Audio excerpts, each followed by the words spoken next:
dari Kakak Rumi dulu, kemudian ke Kakak SRB, menurut kalian masing-masing. Terima kasih banget nih buat teman-teman Kavita dan Ranu Coffee.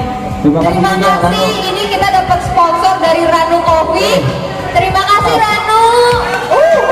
Terima kasih Om Ranu. Om makanan apa dia, abang-abang? Itu yang kayak gimana sih? Sebelumnya nih, dulu ya. Boleh.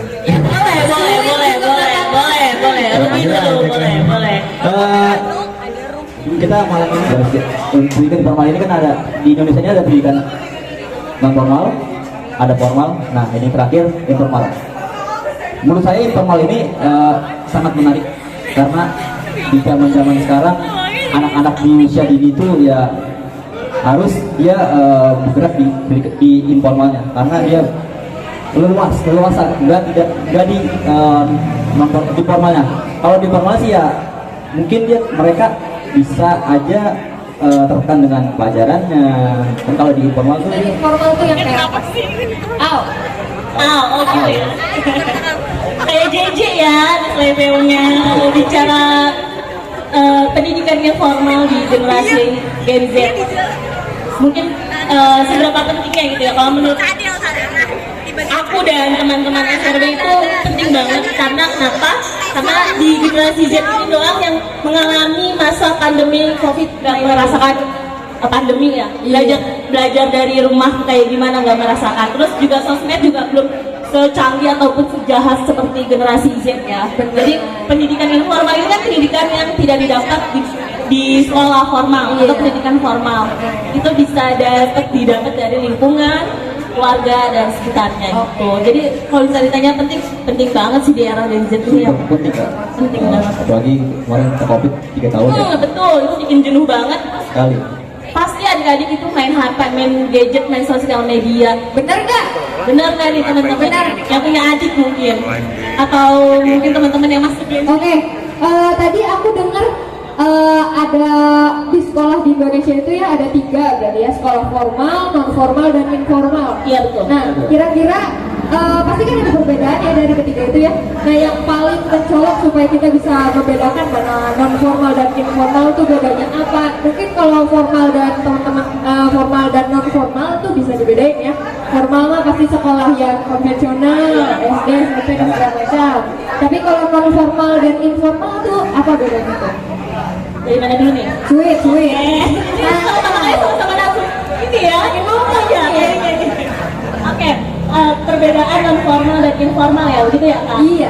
Ya kalau non formal itu adalah pendidikan khusus, misalkan kayak pengajian atau misalkan kursus seperti matematika itu ada sempoa yang belajar cara berhitung gitu pakai alat itu. Tahu gak? Astagfirullah, sempoa tolong datangi ke rumah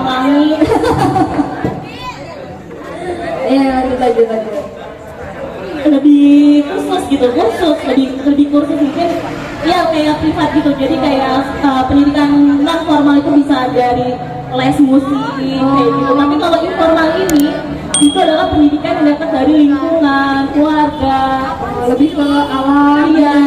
Makanya ada sekolah alam itu masuknya ke sekolah informal gitu. Oke. Tadi mau nambahin kalau dari segi Kadit. Mungkin tenangin aja ya kayak. Boleh. Kita jawab semua itu. Mungkin dari kita mimpi aja ya masuk ke informal. Untuk informasi ya ibaratnya kayak menambahkan mereka yang tidak dapat di non formalnya, mereka dapat di formalnya juga. Iya, Dapat di formalnya gitu. Berarti kebanyakan dari teman-teman SRB sama Rumi itu sebenarnya mereka sekolah ya? Sekolah semua. Sebenarnya sekolah, Sekolah semua. beres sekolah tuh mereka main di SRB di Rumi gitu ya untuk belajar di kayak lingkungan alam gitu ya. Betul. Jadi di pendidikan informal mungkin di Rumi juga diterapkan itu. Jadi kalau di pendidikan informal ini komunikasinya dua arah. Si adik-adik juga ditanya mau belajar apa besok. Gitu. Keren. Kita tepuk tangan dulu dong buat teman-teman nih udah dari dan Au. Nah, kira-kira kan Katari sama Kak Adit kan udah lama ya berkecimpung di kegiatan yang masyarakat gitu. Kayak Kadit Lumayan ya, lumayan lah ya. Lumayan pahit manis ya. Udah ada kali ya. Udah ada ya. Kira-kira, nah aku mau ngebahas soal kira-kira saat lagi terjun di lingkungan pendidikan informal itu tantangan terbesarnya tuh apa gitu? Mungkin dari Kadit dulu. Gantian dari Katari dulu. Adit dulu, au. Boleh curhat dong mah. Kalau bicara tantangan yang pertama yaitu dalam pembelajaran atau kegiatan di SLB ini kan kegiatannya adik-adik masih di rumah baca apung atau masih di luar ya. Oh iya. Kan berada di dalam ruangan yang tertutup. Kendalanya itu ketika hujan. Oh iya benar. Ya kamu pernah kan ke sekolah edukasi. Itu ketika hujan atau petir, badai dan selebihnya itu adalah PR khusus untuk kakak-kakak relawannya. Melaksanakan kegiatan. Berapa tahun biasa? Iya, karena rumah baca apung ini belum ada atapnya. Sekalian mungkin teman-teman di sini ada yang ingin mau berdonasi nih, bisa banget langsung donasi ya kalau yang kasih. Iya. Terus selain dari tempat nih, kendalanya apa lagi? Bukan kendala sih, tantangan. Tantangannya yang kedua itu sama kayak Kadit, SDM mungkin ya. SDM itu hilir masuk keluar lah ya, masuk keluar. Iya. Itu gimana caranya kita memanage relawan bertahan itu suatu tantangan juga sih. Sangat Tantangan juga ya. Itu adalah gimana kita tantangan terbesar itu memanage relawan-relawan untuk bertahan di SMP maupun di Rumi. Iya, mungkin Yang teman-teman keduanya tantangan terbesar berarti buat teman-teman yang relawan ya mempertahankan, memanage gitu ya. Jadi teman-teman yang punya komunitas maupun lapak baca dipertahankan, Kavita bertahan, Kavita. Yuk semangat Kavita. terus fokusnya. Masih ada lagi tidak tantangannya? Apa tuh? Kita belum selesai. Boleh, apa tuh? Generasi Z yang ke bawah ini di 2000-an khususnya itu mereka lebih kritis berpikirnya.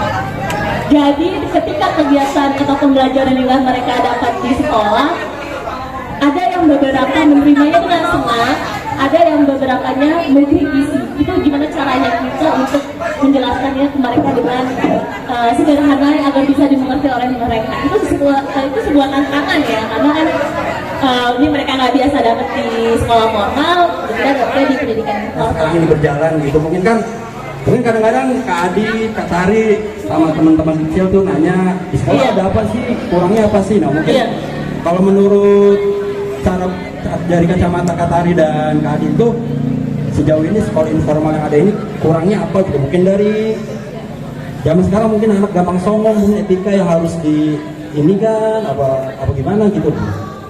Oke, yang harus dibenahi kayaknya ini deh kalau menurut aku edukasi tentang sosial media atau untuk membagi beberapa materi untuk ke anak-anak itu bagaimana.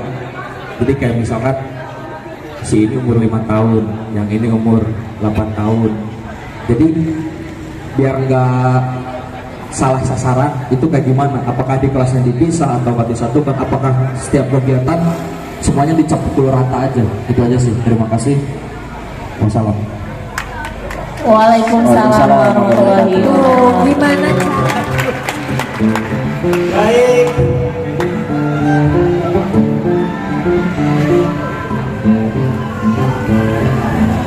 Terima kasih Bang Tito, Mas Fadli, Rizky, Mas Rizky, terima kasih.